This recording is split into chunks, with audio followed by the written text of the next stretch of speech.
Hi everyone, welcome to my channel. Today I am telling a story about an orphan boy, so let's start. The 43rd story of Oliver Twist, Fagin, Last Night Alive.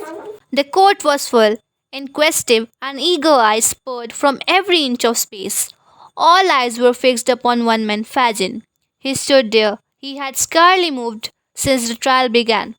He looked around and saw only abhorrence and condemnation in people's eyes. The jury gave its verdict. Perfect stillness ensued, and a rustle, not a bit guilty. There was a peal of joy from the populace outside, greeting the news that he would die on Monday. The noise subsided, and he was asked if he had anything to say. He only muttered that he was an old man and was silent again. The jailer put his hand upon his arm and knocked him away. He gazed stupidly about him for an instant and obeyed. They led him into the interior of the prison. Here he was searched, led to one of the condemned cells, and left there alone. He sat down on a stone bench opposite the door. As it became very dark, he began to think of all the men he had known who had died upon the scaffold, some of them through his means. They rose up in such quick succession that he could hardly count them. He was scared. The day passed off and night came on again.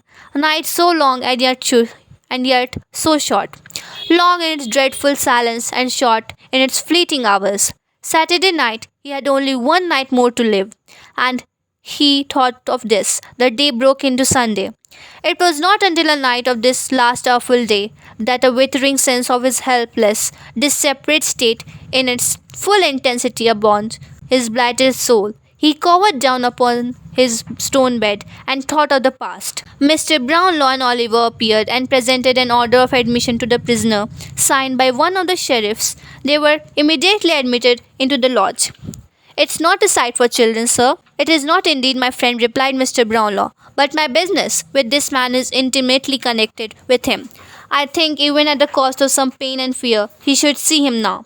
The man opened another gate and led them on another through dark and winding ways towards the cell. The condemned criminal was seated on his bed, rocking himself from side to side. "Fagin," said the jailer. "That's me," cried the Jew. "I'm an old man, my lord, a very old man." "I shan't be one long," he replied, looking up with a face burning with rage and terror. "Strike them all dead. What rights have they to butcher me?" "They have some papers," said Mr. Brownlow, advancing, "which were placed in your hands for better security by a man called Monks."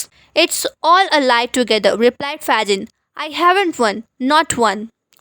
"For the love of God," said Mr. Brownlow solemnly, "do not say that now, upon the very verge of death, but tell me where they are. Where are those papers?" "Oliver," cried Fagin, beckoning to him. "Here, let me whisper to you."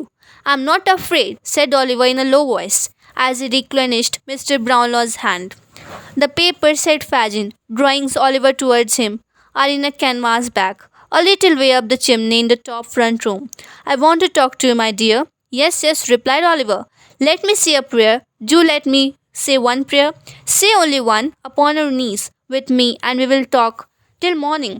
Outside," replied Fagin, pushing the boy before him towards the door, and looking vacantly over his head. "Say I have gone to sleep. They will believe you. You can't get me out, if you take me so." "Oh, God forgive this wretched man!" cried the boy with a burst of tears. "Have you nothing else to say him, sir?" inquired the turnkey. "No other question," replied Mr. Brownlow. Fagin screamed aloud when he was forced to release Oliver.